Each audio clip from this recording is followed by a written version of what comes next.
그래서 오늘 예배 함께 드리면서 하나님의 은혜가 우리 가운데 있기를 바랍니다. 오늘 말씀 이제 사도행전 3장 1절부터 이제 10절 말씀입니다. 함께 읽어주셨지만 저희가 1절 말씀 함께 읽어보도록 하겠습니다. 어느 날 오후 3시 기도 시간에 베드로와 요한이 성전으로 올라가고 있었습니다. 이번 주부터 무슨 말씀을 전할까라는 고민을 굉장히 많이 하다가요. 저희가 원래 보성 오늘의 교회는 이제 큐티로 말씀을 계속해서 읽어 나갑니다. 매일 함께 우리가 묵상하는 큐티가 있고요. 유감스럽게도 이번 달 이제 큐티 본문은 에스겔서입니다. 굉장히 이제 어렵죠.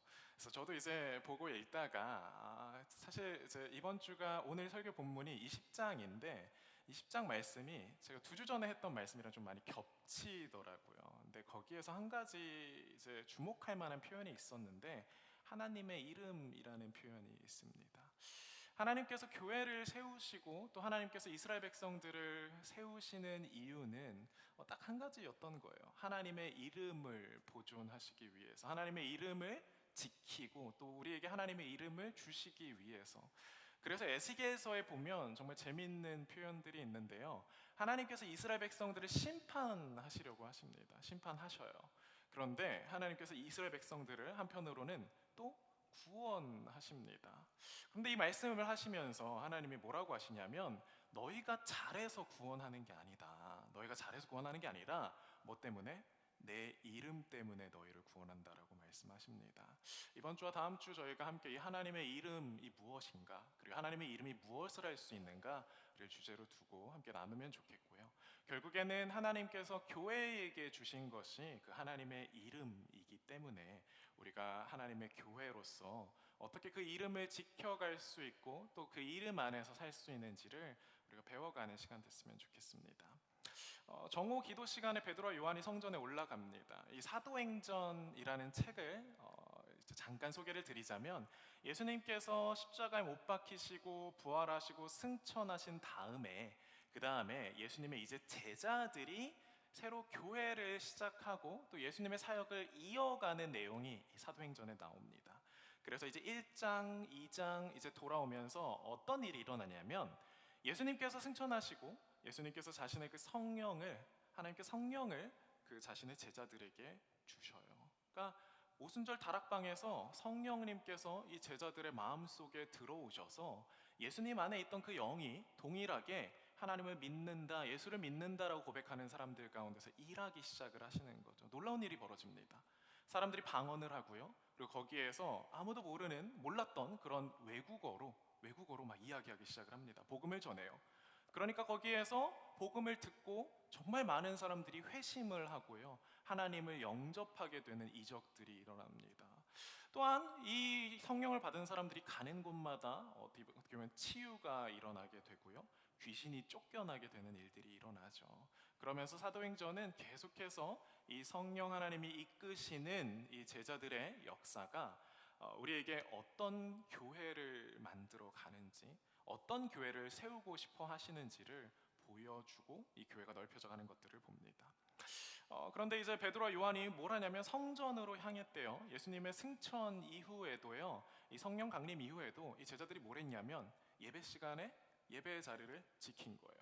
그러니까 우리가 그런 이야기들 되게 많잖아요. 뭔가 내가 마음으로 하나님을 믿으면 됐지 교회는 왜 가냐, 내가 하나님을 자유롭게 섬기면 되지 내가 왜 굳이 시간을 지키고 나에게 규칙을 세워서 그걸 되게 이제 지키고 싶지 않은 걸로 내가 지켜나가야 하느냐, 나를 억제지 말아라 라고 이야기하는 사람들이 있습니다. 근데 팩트는요 여러분, 정해진 것을 지키지 않는다면 사실 그것을 사랑한다라고 이야기하기는 되게 어렵습니다.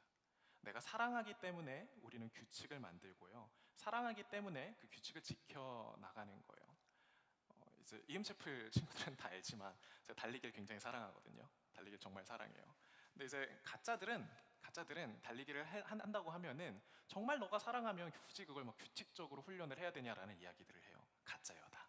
진짜들은 어떻게 하냐면, 진짜 배기들은 무슨 일이 있어도 아침에 일찍 일어나서 정해진 루틴과 시간을 지킵니다. 무슨 일이 있어도 내가 정해놓은 훈련 규칙들을 다 지켜서 그 훈련을 수행합니다. 왜냐하면 내가 정하고 만들어 놓은 그 규칙들이 내가 이 달리기를 향한 사랑을 더 키워주는 것을 알기 때문이고요. 두 번째는 내가 사랑한다라고 말하는 그 감정적인 고백으로는 부족하기 때문에 그렇습니다.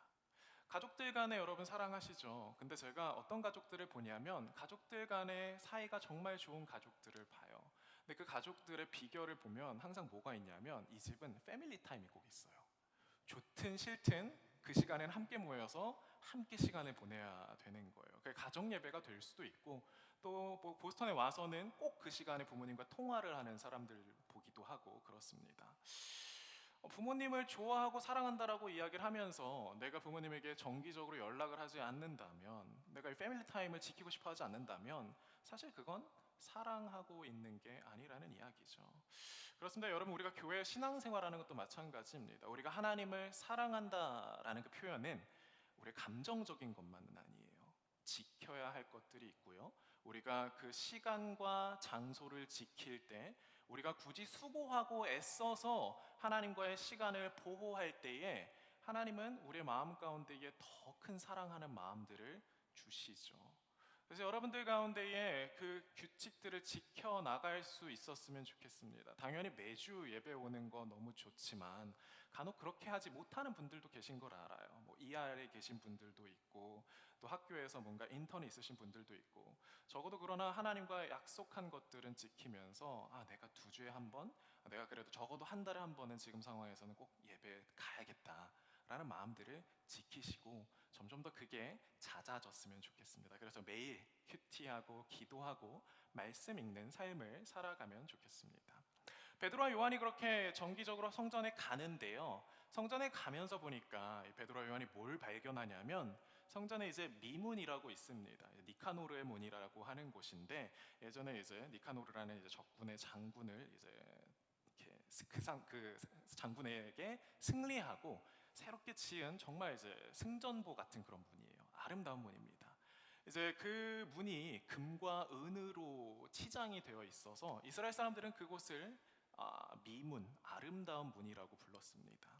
그런데 이 아름다운 문에 아름답지 않은 광경이 펼쳐지는 거예요.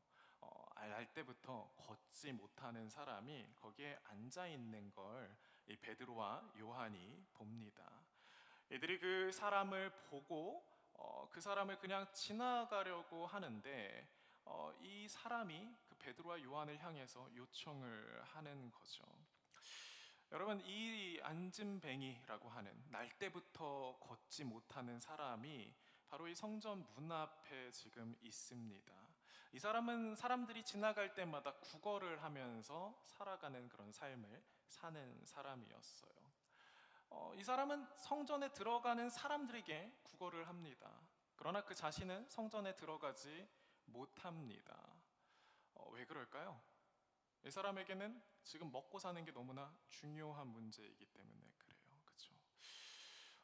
참 안타까운 일이라는 건 뭐냐면, 여러분, 이 지금은 우리가 먹고 사는 일들을 다리가 없어도 할 수가 있죠. 그렇죠? 다리가 없다고 해도 우리가 이 사회에서 살아가는 데에 큰 문제가 없는 좋은 시대를 우리는 살고 있습니다. 그러나 이 당시에는요, 다리가 없어서 힘을 쓰지 못한다라는 건 굉장히 심각한 문제였어요.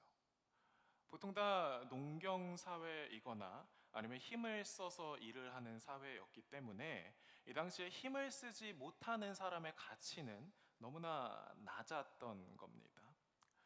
안진뱅이가 거기 앞에 앉아 있었던 이유도 바로 그거예요. 이 사람은 거기에서 구걸하지 않고는 먹고 살 수 없는 존재라는 거죠. 사랑하는 성도, 우리가 삶을 살아가면서 사실 세상에서 참 어려운 사람들을 많이 봅니다. 그렇죠? 세상을 보면서 참 이렇게 살아가는 데 있어서 필요한 것들을 공급받지 못하는 사람들을 많이 보게 됩니다. 그리고 하나님은 그 사람들을 먹이고 입히라고 말씀하십니다. 이런 것들 정말 중요해요. 길 가다가 정말 그 궁핍해서 어려워서 구걸하는 사람들에게 우리가 먹을 것들, 입을 것들을 제공하는 것들은 중요하죠. 그러나 우리는 또 한편으로는 그런 생각들을 하게 됩니다. 왜 이 사람이 여기에서 구걸을 하는 삶을 살아야 할까? 왜 이 사람이 여기에서 국어라는 그런 인생을 살아야 할까? 여러분 40년을 그 자리에서 구걸하면서 살아왔던 사람이에요. 이 사람이 40년 동안 그 자리에서 구걸을 했다라는 건 뭐냐면 어려서부터 매일같이 이 사람은 계속해서 그 자리에 똑같은 자리에 나와서 똑같은 하루를 살며 똑같은 벌이를 갖고 하루하루 연명하는 삶을 살았다라는 겁니다. 심지어 이 사람이 걷지 못하는 것은 이 사람의 잘못이 아니었어요. 이 사람의 선천적인 한계였습니다. 그렇죠? 우리가 다른 사람들의 필요를 찾는 사람들, 능력이 없는 사람들을 어떻게 보기 쉽냐면 저 사람은 성실하지 않아서 그래. 저 사람은 남들 공부할 때 공부를 제대로 하지 않아서 그래. 열심히 살아야 되는데 정말 인간이 열심히 안 살면 저렇게 되는구나라고 이야기할 수 있지만 우리가 더 깊이 들여다봐야 하는 것은 사람들 중에 자신의 능력 여하와 관계없이 이런 불행한 처지에 놓이게 된 사람들이 있다라는 거예요. 단순히 다리가 없는 사람만 불행한 게 아니죠. 그렇죠? 어려서부터 폭력적이고 학대적인 가정에서 태어난 아이, 태어날 때부터 부모가 서로 이혼하고 갈라서는 그런 가정에서 태어난 아이, 태어날 때부터 정상적인 제대로 된 어떻게 보면 지능을 갖고 태어나지 못한 아이. 여러분 이 세상에는 그렇게 공평한 세상이 아닙니다. 세상에는 그렇게 불공평하게 태어난 사람들이 있고요. 우리의 사회에는, 우리의 주변에는 우리가 흔히 얘기하는 것처럼 A를 넣고 B를 넣으면 C가 나온다라는 그 인풋과 아웃풋의 법칙을 벗어나는 사람들이 있더라라는 겁니다. 여러분 이 사람이 할 수 있는 게 무엇이겠습니까? 성전 미문에 앉아서 지나가는 사람들에게 손을 벌리는 것밖에 없습니다. 태어날 때부터 주어진 이 불리한 조건들이 그 사람을 성전 미문에 두었고요.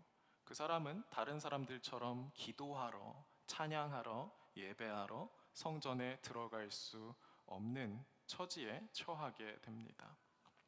가장 아이러니한 것은 이 사람이 그 아름다운 문 앞에 앉아 있으면서도 정작 그 성전 안으로는 들어가지 못한다라는 겁니다. 걷지 못하는 사람, 이 사람 결국엔 먹고 살 것이 급하고 필요했기 때문에 성전 안에 들어가지 못합니다.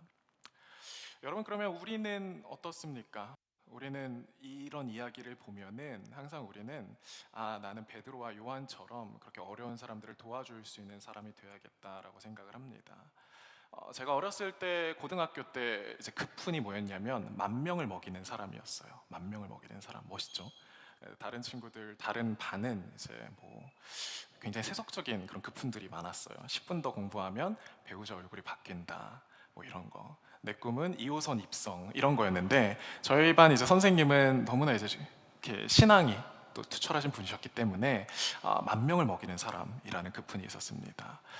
취지는 간단했어요. 그러니까 옛날에는 한 사람이 한 마을 정도를 먹여 살릴 수 있었는데 지금은 시대가 바뀌어서 이제 뭐 빌 게이츠 같은 사람이라거나 아니면 대단한 사람 한 사람만 나오면 뭐 한 대륙을 한 나라를 다 먹여 살릴 수 있다. 그러니까 너희는 특별히 선발된 어떻게 보면 엘리트들 또 재능이 있고 그런 잠재력이 있는 사람들이니까 10,000명을 먹이면 좋겠다라는 말씀을 해주셨습니다.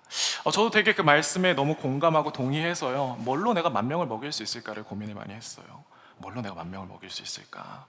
내가 세상에 선한 영향력을 미치고 싶고 세상에 선한 영향력을 미치면서 정말 가난하고 어렵고 힘들어서 공부하지 못하고 그리고 삶의 이런 불합리한 불행 속에 살아가는 사람들을 도울 수 있으면 좋겠다라는 생각을 했습니다. 정말 좋은 꿈이고 좋은 기대이지 않습니까? 그렇죠? 저는 그렇게 생각을 했어요. 그래서 열심히 공부했고 열심히 공부해서 좋은 대학교에 가고 또 좋은 회사에 들어가려고 정말 애쓰고 수고하는 삶을 살고자 했습니다. 여러분 우리가 세상에 이 어려운 사람들을 바라볼 때에 우리는 그럼 무엇을 하면서 살아야겠습니까? 근데 제가 나이가 들면서 이제 대학교에 갈 때쯤이 돼서 한 가지 딱 생각이 드는 게 있는 게 뭐냐면 사람들한테 돈을 주면 사람들에게 돈을 충분히 맡긴다면 이런 사람들은 행복할 수 있을 거라고 생각을 했던 거예요. 많이 보니까 가난해서 불행하고, 가난 때문에 서로가 서로를 비교하고, 가난 때문에 아이들이 자기의 꿈을 못 펼친다면 모든 걸 할 수 있게 돈을 줄 수 있으면 괜찮지 않을까. 근데 과연 정말 그럴까요, 여러분? 정말로 사람들이 돈이 없기 때문에 불행한 걸까요? 먹고 살 게 없기 때문에 사람들은 불행한 걸까요?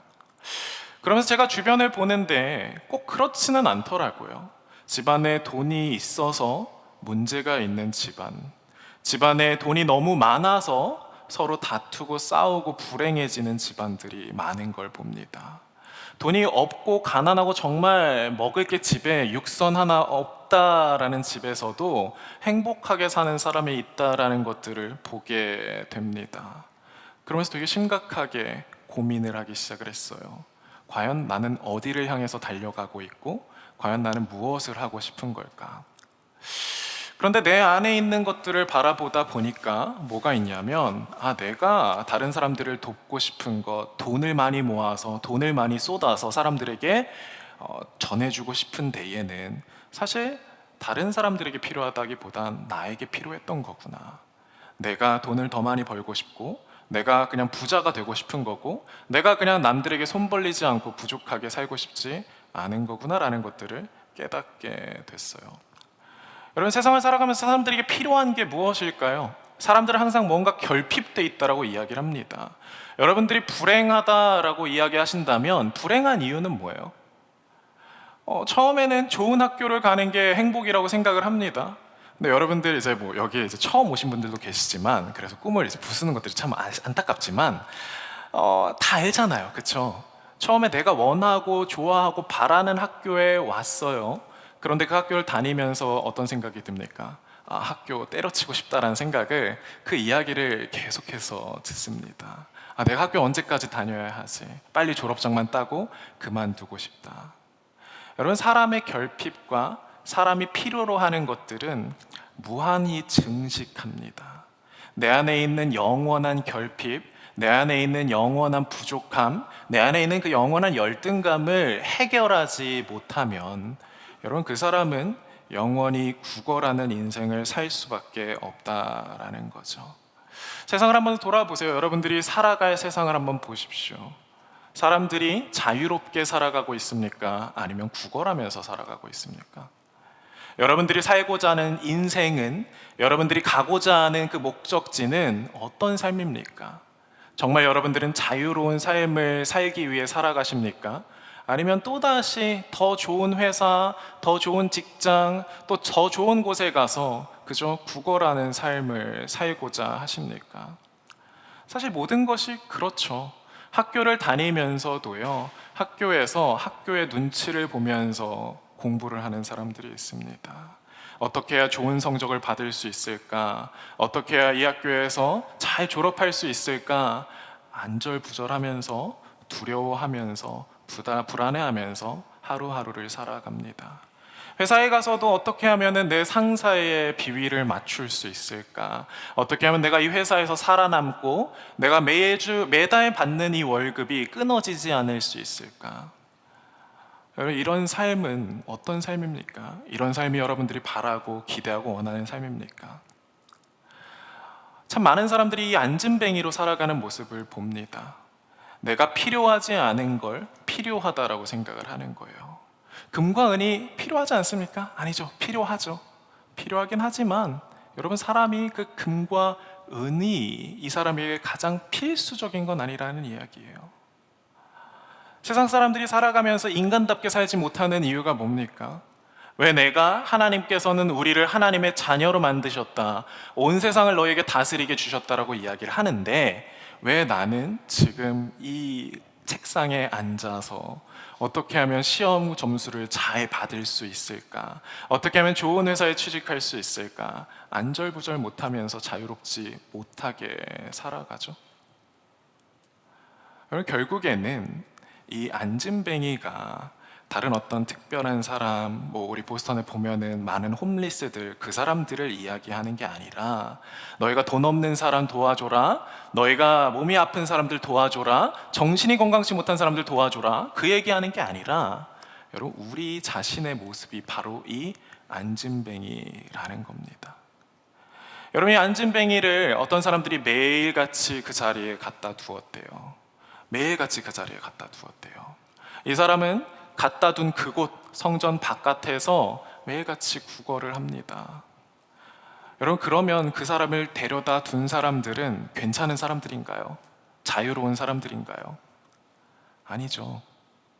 우리는 사회에서 이 안진뱅이들에게 연명은 시켜줄 수 있는데 이 안진뱅이들을 일으켜 세워주지 못하는 사람들을 많이 봅니다.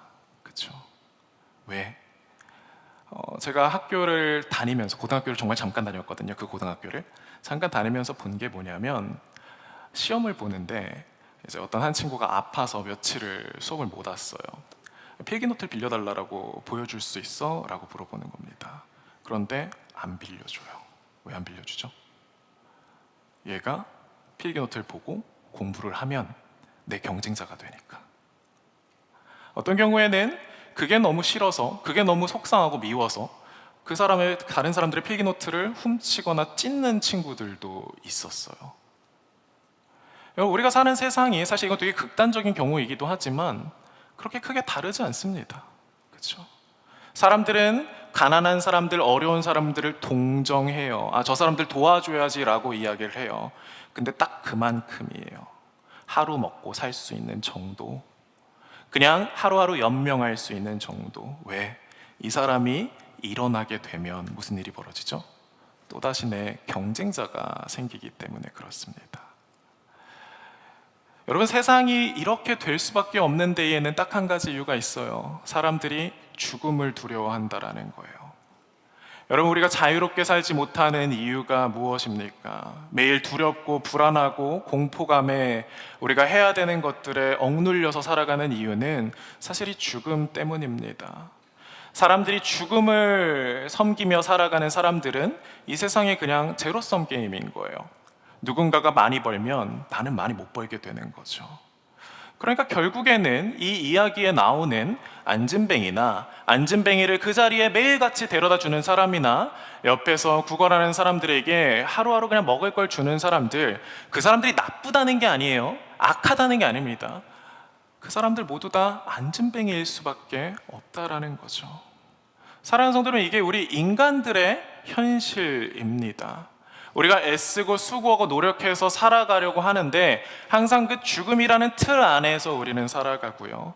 그 안에서 우리는 어떻게 해서든 남들보다는 좀 더 나은 삶을 살기 위해서 아둥바둥합니다.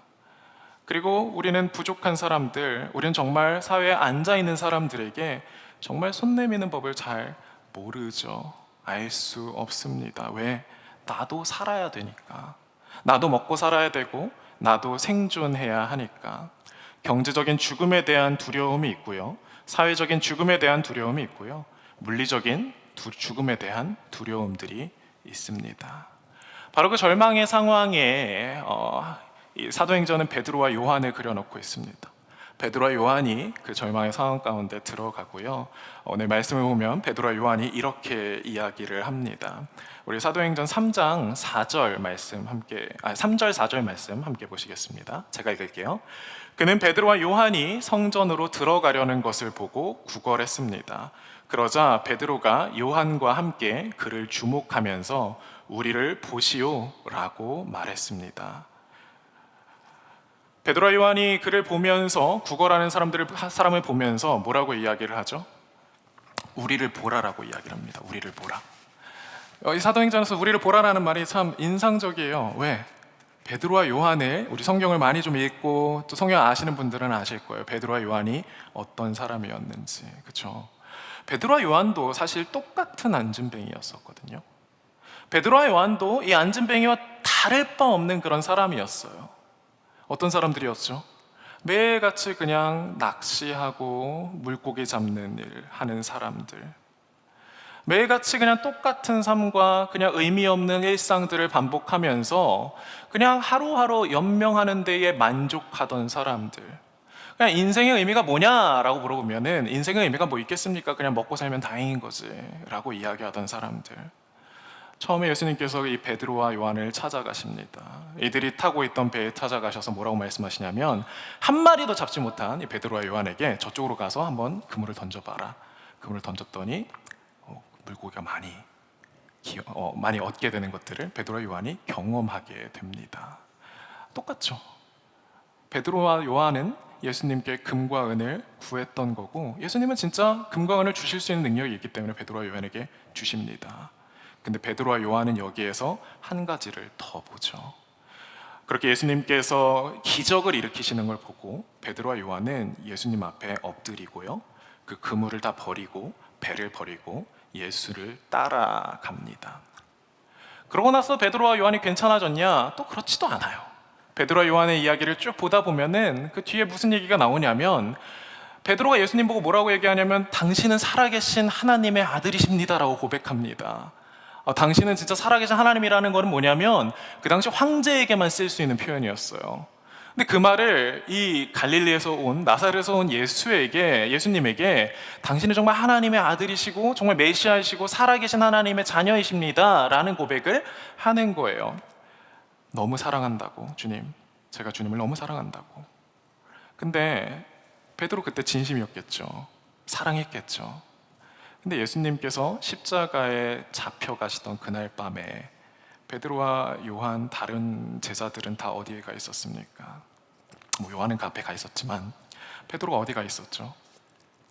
베드로는 그때 당신도 저 예수와 한 패가 아니냐라고 물어보는 사람들에게, 심지어 그 당시에 이제 가장 어린 소녀가 물어봤다라고 이야기를 해요.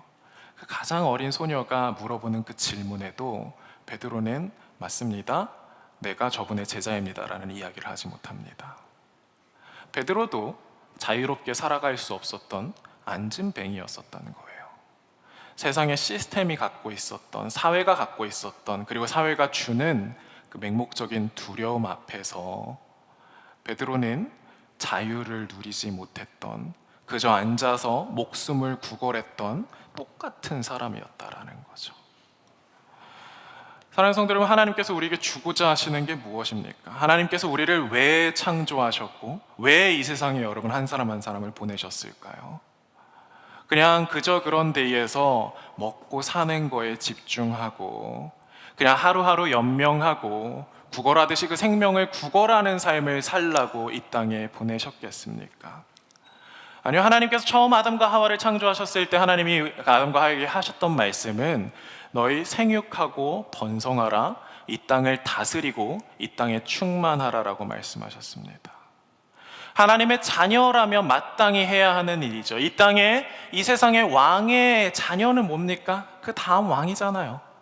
그럼 이 세상을 다스리고 이 세상을 누리고 이 세상 가운데 질서를 부여하며 정말 하나님의 자녀답게 살아가야 하는데, 여러분 마치 새장에 갇힌 새처럼 그냥 주는 모이 먹으면서 매일같이 그렇게 안락한 삶을 사는데 안주하는 인생들을 너무 많이 봅니다.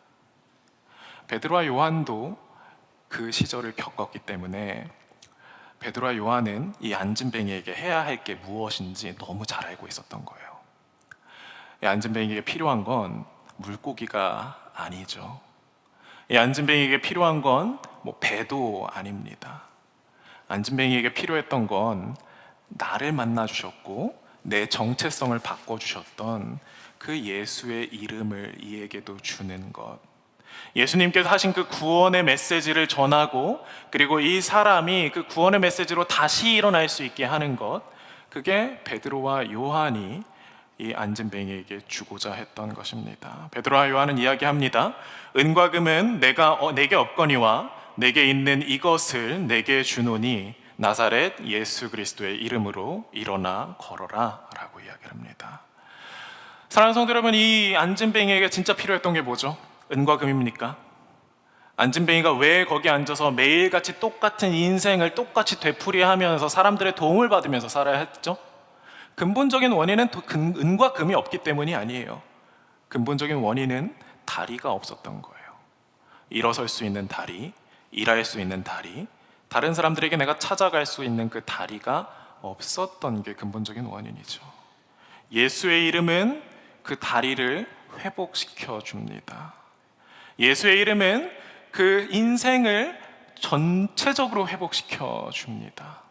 그냥 다리만 낫고 놀랍다, 하나님께서 일하셨네, 기적이네가 아니라 그 사람이 진정한 자유를 찾을 수 있게 해주고요, 그 사람이 진정한 인간답게 살아갈 수 있게 해줍니다.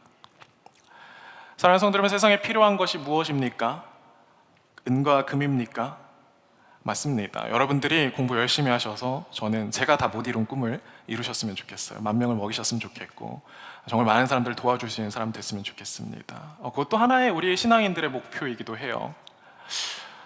그 다음에 제가 고민했던 건 정신적인 거였어요. 정신적인 건강을 해결해 주면 좋지 않을까. 여러분, 세상에 필요한 게 무엇입니까? 친구, 공동체 다 좋죠. 그런데 세상에 필요한 건요, 다른 어떤 것보다도 예수의 이름입니다. 우리를 지금 누가 다스리고 계신지, 이 세상의 마지막에 과연 누가 오는지, 내가 이 땅을 누구의 이름으로 살아가야 하는지를 선물해 주는 것이 여러분 모든 것들을 다 회복시킵니다. 예수의 이름을 갖고 있는 사람은 돈이 없어도 삶을 살아갈 수 있는 능력들이 있어요. 예수의 이름만 있으면 내가 지금 커리어가 없고 스펙이 없어도요, 이 세상을 자유롭게 살아갈 수 있는 능력이 생깁니다.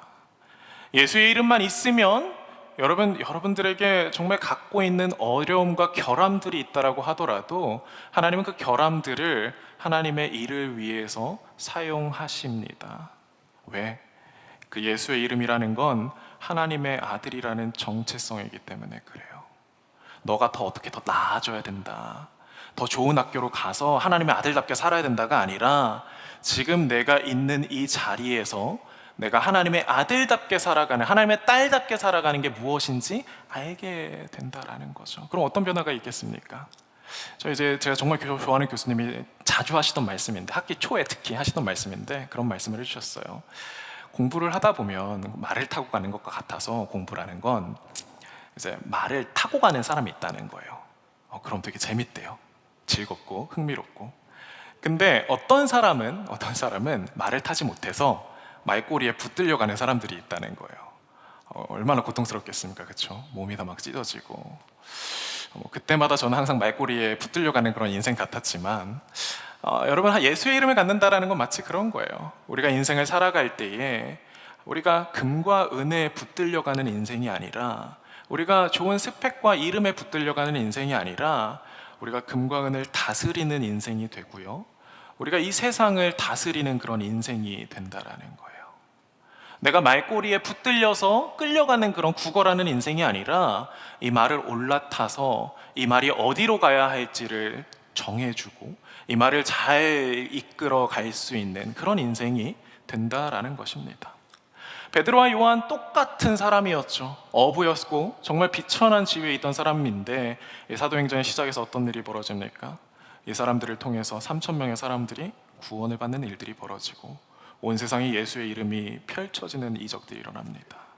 지금 이 성전 앞에서 한 사람은 구걸하며 살아가고 하루하루 소망 없이 살아가는데, 또 한 사람은 그 구걸하는 사람을 손을 잡아서 일으켜주는 역할들을 하게 되죠. 어떤 차이가 있죠? 베드로와 요한이 그 사이에 더 좋은 학교 가서, 더 좋은 회사 가서 더 나은 사람이 되었나요? 아니죠. 베드로와 요한이 예수의 이름을 진정으로 믿었기 때문입니다. 사도행전 3장 16절은 이렇게 이야기를 합니다. 예수의 이름을 믿는 믿음으로 인해 그분의 이름이 여러분이 보고하는 이 사람을 온전케 했으니 예수로 인해 난 믿음이 여러분 앞에서 이같이 그를 완전히 낫게 했습니다. 사랑하는 성도 여러분, 여러분들이 이 보스턴에서 이제 가을을 시작할 텐데 여러분들이 예수의 이름을 발견하는 시간이 되시기를 바랍니다. 예수의 이름을 붙들고 예수의 이름으로 살아가는 삶이 되시길 바랍니다. 사람이 언제 행복할 수 있냐? 내 이름을 위해서 살아가면 여러분 반드시 불행해질 수밖에 없습니다. 그러나 우리가 예수의 이름을 위해서 살아가면 여러분 하루하루가 행복하고 복됨과 기쁨 가운데 살아갈 수 있게 되는 거죠. 나는 누구의 이름으로 그러면 살고 있습니까? 내 이름을 위해, 내 성공, 내 명예, 내 만족을 위해 살아가고 있습니까? 결국에 그렇게 하는 사람들의 특징은 죽음이 두려운 거예요. 그냥 불안하고 두렵고 그냥 이 정도 해서 내가 살 수 있을까라는 그 고민 속에 하루하루 지옥을 살아가게 됩니다. 그러나 예수의 이름을 위해 사는 사람은 금도 없고 은도 없지만 여러분, 아픈 사람, 앉아있는 사람, 좌절해 있는 사람, 절망해 있는 세상을 일으킬 수 있는 능력을 갖게 됩니다. 구걸하면서 하는 그런 공부가 아니라 여러분, 누리면서 하나님의 세상을 발견하는 그런 공부가 됐으면 좋겠고요. 우리가 해나가는 모든 일들이 어쩔 수 없어서 하는, 월급 받아야 되니까, 그래도 내가 이제 먹고 살아야 되니까 하는 일이 아니라 하나님의 일을 이루어가는 그런 일이 되시기를 축복합니다. 마지막으로 우리 이음체플에 대한 비전을 잠깐 또 나누면서 마치면 좋겠습니다. 차한팀 올라오셔도 좋을 것 같아요. 이제 9월에 저희가 이제 새 시즌을 또 맞이하게 됩니다. 제가 교회에 대해서 저는 결국 고민이 되게 많아요. 그러니까 뭐 어려서 돈 많이 벌어서 행복하게 하고 싶다고 했잖아요. 근데 그건 아닌 것 같더라고요. 그러니까 돈이 사람을 행복하게 하지 않는 것 같더라고요. 그럼 뭐가 사람을 행복하게 하냐? 결국에 제가 찾은 답은 하나님의 말씀이고 그 말씀을 함께 나누고 그 말씀으로 자라가는 공동체였습니다. 예수의 이름 아래 모여서 예수의 이름을 높이며 살아가는 공동체가 사람들의 모든 것들을 바꿀 수가 있더라고요.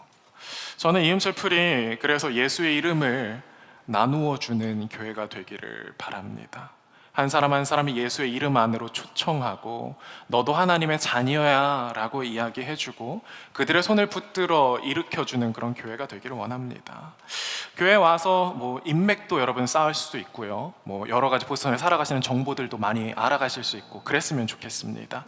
여기서 좋은 사람 많이 만나시고 여러분의 커리어에도 도움이 됐으면 좋겠어요. 근데 이음체풀이 주고 싶은 건 그런 건 아니에요. 이음체풀에서 주어지는 것들이에요. 그건 너무 자연스럽게. 이음체풀이 주고 싶은 건 예수의 이름입니다. 저는 여러분들이 여기에서 신앙생활 하시고 졸업하실 때까지 바라는 게 딱 하나밖에 없어요. 예수의 이름으로 사는 게 얼마나 기쁘고 그게 나를 살아있게 만드는지를 경험하는 것.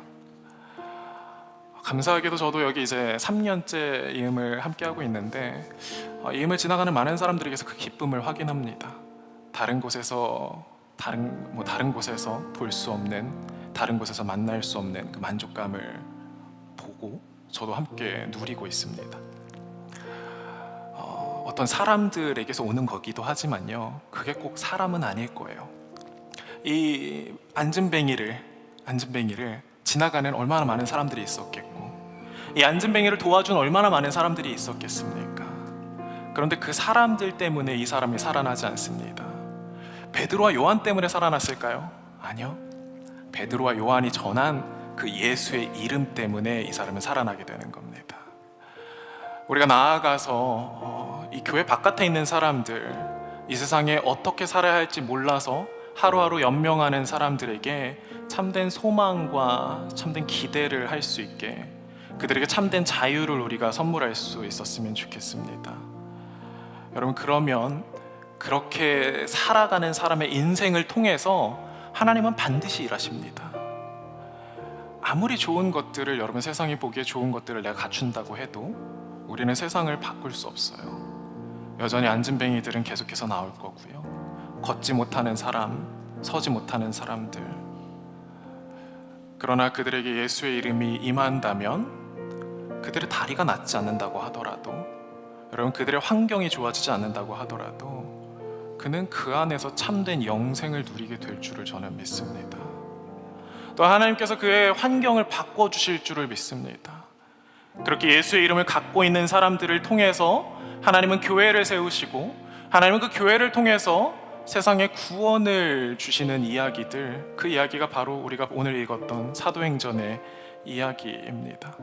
여러분, 한 사람 한 사람을 통해서 생명이 살아나게 되는 경험을 하셨으면 좋겠어요. 어떻게든 남 등쳐먹을까 그 고민만 하는 게 아니라, 어떻게든 다른 사람 좀 이용해 먹을까 그 고민만 하는 게 아니라, 나를 통해서 어떻게 하면 저 사람을 살릴 수 있을까 어떻게 하면 저기 앉아서 절망 가운데 인생이 저게 전부인 줄 알고 사는 사람들에게 또 다른 세계가 있다라는 것들을 알려줄 수 있을까?